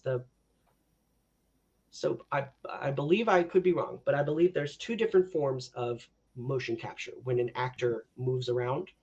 So there's performance capture and there's motion capture. Performance capture, I believe, is for cutscenes. Mm-hmm. So when it's a scripted, like maybe not in engine, but Mm. a scene that I cannot interact with.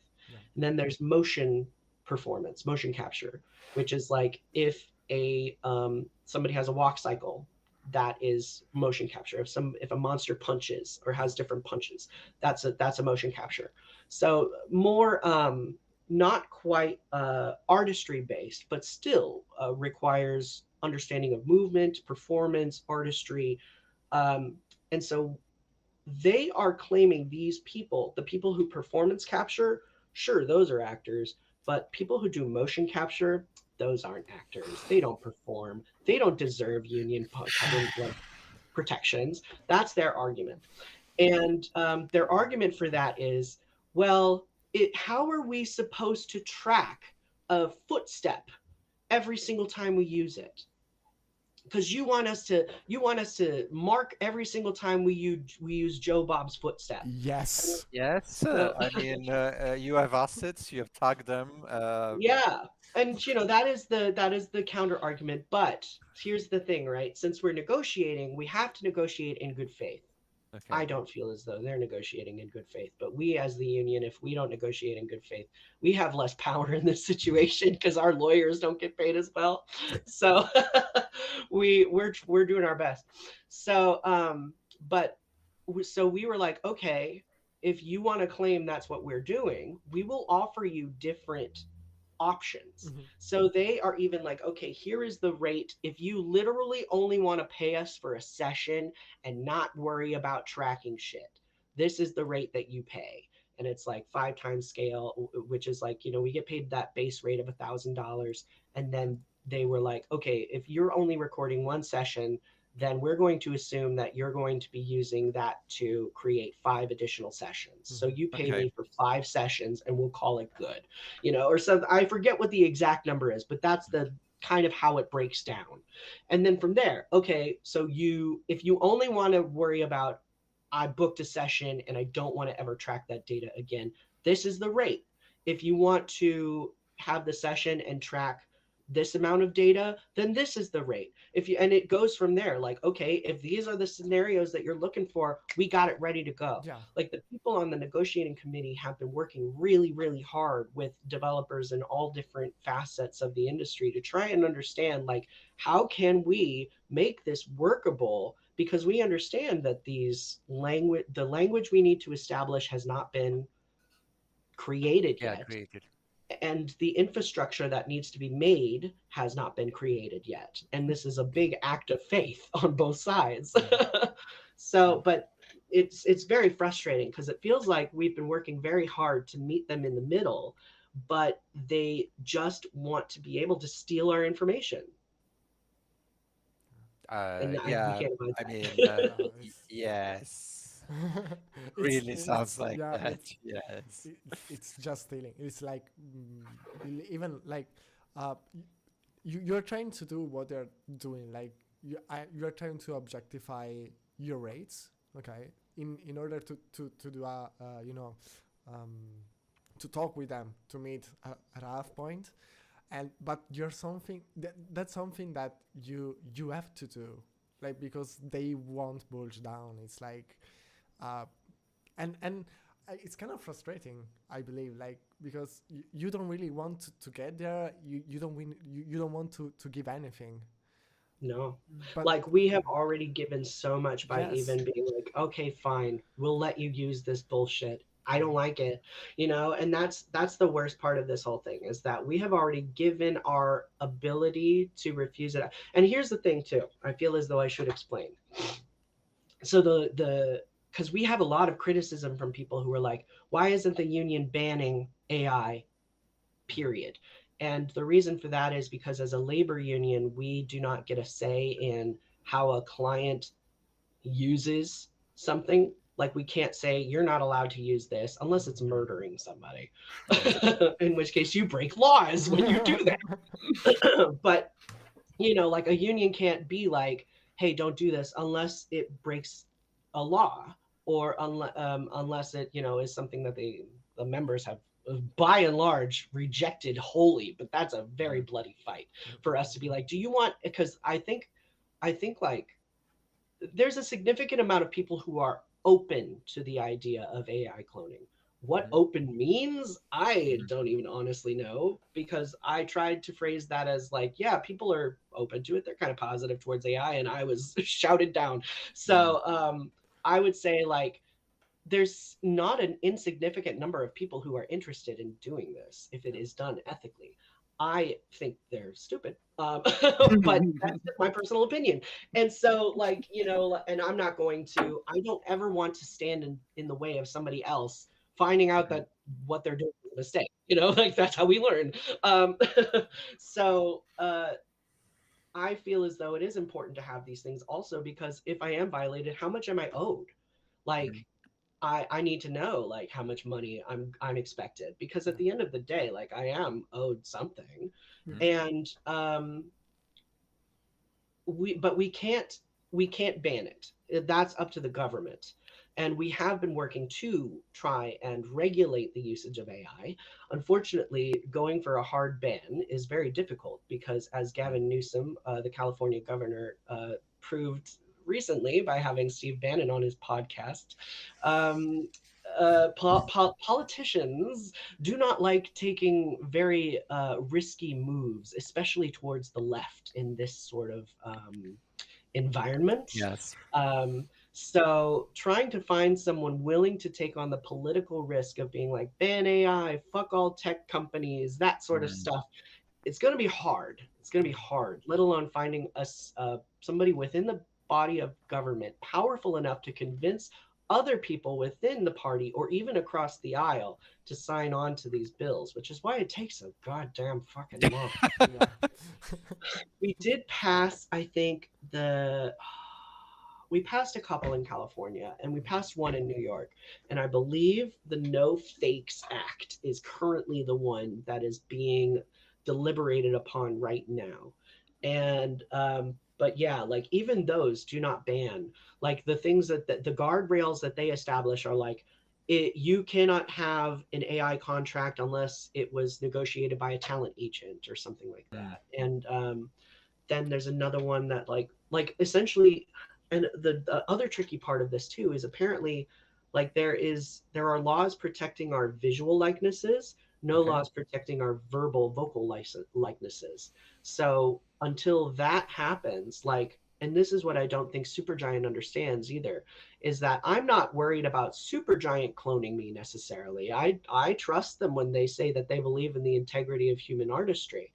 I am worried about some rando taking those files, feeding them into 11 Labs or any one of these fucking places, and then using that to generate an AI recording of me saying my home address and a bunch of slurs, which happened to a number of individuals that I know. And 11 Labs did nothing to help them because they do not own the likeness to their voice. And 11 Labs claimed that they, even though these things were created with their modeling software, Yeah. that they have no responsibility over it because it was a user.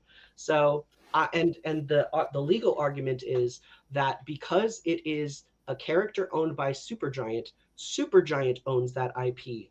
I do not own that IP Yeah. until laws have been passed to protect my likeness. So that's my concern, you know, is like I'm worried about what the fuck is gonna, because Hades is so popular, you Yes. know, and that's why I was like, hell yeah, I want to be in fucking Hades. Supergiant is a darling. Everybody loves them. They make great work, and I knew it was going to be a good product. I had faith in the dream that they had. I had faith in the vision that they had, and I wanted to help them make it a reality. But now I need something for me. Yeah, exactly. You can't get. I mean, yourself comes first than the game, so you can't put yourself in the risk. Mhm. Uh, Yeah. there was also something I wanted to ask. It's kind of very late, but I was very curious about one thing. What has been the reception of the public about the strikes? Because we know that we gamers are a peculiar crowd. I mean, Gamergate is still something we feel the effects nowadays. So I was curious about that. I would definitely say that we are in a much better place in terms of class consciousness, which truly is, I think, the heart of the union struggle. So I will say, I don't feel as though there is as much open, aggressive hostility towards actors being the, you know, hoity-toity, cushy-jobbed, soft-handed people, because you know, nowadays it's very clear that everybody's getting fucked over by the C class. So I think in that regard, it's much easier convincing people that there is a problem. We're not being gaslit as heavily that there's not a problem.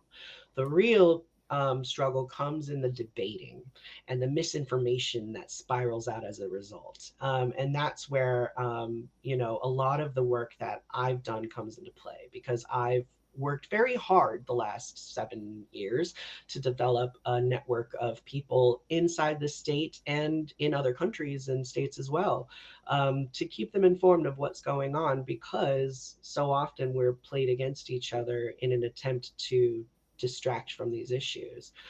So I feel as though, you know, when we have instances like what's happening with me with Hades 2 and what's happening with Mihoyo and the individuals that were recast for as a result of holding out for AI rights, um, I think what the benefit here is witnessing the conversation and hopefully seeing it change. Because my goal in coming here today is you know, sharing, oh yeah, international actors can elect to work non-union. They are not forced to join international or, you know, fucking like we can Taft-Hartley non-union people. Like I'm trying to react to the debate points that I've seen in order to advance the conversation. And because my goal is to hear things that I truly have not heard before. If there is a problem in this system, I want to fucking know, because I want to go back to the union and be like, guys, come on, what the fuck is this? Why haven't we dealt with this? Because 9 times out of 10, I probably already heard it. I probably already yelled at them about it, and they're working on it. So, you know, Okay. it is helpful to be like, I'm still seeing this issue, but also like a lot of times the benefit of seeing these debates is being like, okay, where is the misinformation stalling out, and how can we get this conversation to a point where we can like actually have a more informed conversation? Because, you know, like a lot of this stuff about unions, like I think a lot of the anti-union rhetoric stems from just not knowing what's going on, because they've not had much exposure to the union, any union, outside of just somebody ranting about a union issue. You know, so I think just having this information available for people has really helped that conversation. But as always, um, this is an ongoing struggle, and it will evolve as it grows, because I do feel that we are at the point, like, as I said before, that this is not just about Los Angeles. This is not just about Italy. This is not just, it's about all of us. Yeah. Um, and the actions that we are trying to take together to control something that we are told is uncontrollable. And if that is the case, truly, if it cannot be put back in the bottle, so be it. Pay me. Yeah, Yes. absolutely. But I think you're really right, because some of the talking points you brought today are things I remember I read in Reddit threads just a few days ago. Some of the objections you talked about are Yeah. things that I actually read and people had to explain. So yeah, I think you're right. That's this kind of misinformation and talking points come back and back. It's Yeah. weird. Yeah. People on Reddit are almost never misinformed. They always know what they're Right, Yeah, talking right. it's about. So like It's very strange. shocking. yeah, it's People are projecting narratives where they aren't any. Yeah, Wow. really. And on Reddit of Maybe all they should work in places. games. no, but What an idea. I truly believe that like we are here for this reason. Like it's not enough to just fight for it. It's really important to spread the word much possible. So like if we have to talk to you in Los Angeles and spread the word in Italy, and maybe we can reach other people, it's really important because it's something that we need to get to do together, and it's something that you just do as a union. I really believe it's about class. Okay, like the fighting class is something that it's in the last few years. Uh, it's been struggling. Okay, we they keep dividing us into poles, into different poles, and it's not something that it's really easy to put people together. And if we need to do that in different communities, I think we have to work with that, because otherwise it's gonna be easier and easier to divide people. Um, so yeah, I really want to thank you, Marin, for everything you've said tonight, because I don't know if a lot of people in the chat right now knew about the strikes, knew about the situation in the U.S., and we as Gilda, we as COSA, it's something that we really do always, even if we're talking about video games, but it's not just about video games. We know that, and that's the most important part for us. That it's not just about video games. It's just about. It's even about identities. It's even about like our lives, and It's about the people making them. yeah, and it's even about like us surviving, because I mean, as you're saying, Marin, if you need to take a fucking decision and say I don't want to do this, but I really want to do this because I love doing it, but don't getting paid. It's about surviving, not just about the money, but even for passion, it's about surviving. I believe. Yeah. Um, And I think I said recently that I was, and I've said it so many times because it sounds melodramatic, but it feels fucking true. Like, when I started dreaming about being an actor when I was fucking what, 10 or 11 years old. Like, I watched Patch Adams and saw Robin Williams hug a woman in a pool of spaghetti, and I was like, I want that to be me. I could get paid to do that. And like, I've been dreaming about doing this work for so long, and so many people around me have been dreaming about doing this work for so long. And when it comes to my career, I'm really not happy with where I'm at for whatever reason. And I know that there are other people who have exceeded me, who have surpassed me, who are also unhappy with where they're at. And I see them walk away from their dreams, the work that they've dreamed about, and I'm walking away from work that I've dreamed about, because it's not enough to just dream. It's our life, like you say, this, and we are fighting for our fucking lives yeah, at the end of the day. yeah, that's so fucking true. So, wow. I will like to be here talking to you like all night. It would be amazing. It would be really amazing. But we are reaching like the end of the live. I really want to read some comments, because there is a lot of love in the comments. Yes. People that love the scene of Patch Adams' spaghetti pool. Uh, People united will never be defeated. There is a lot of love, and I love that we are coming together to this.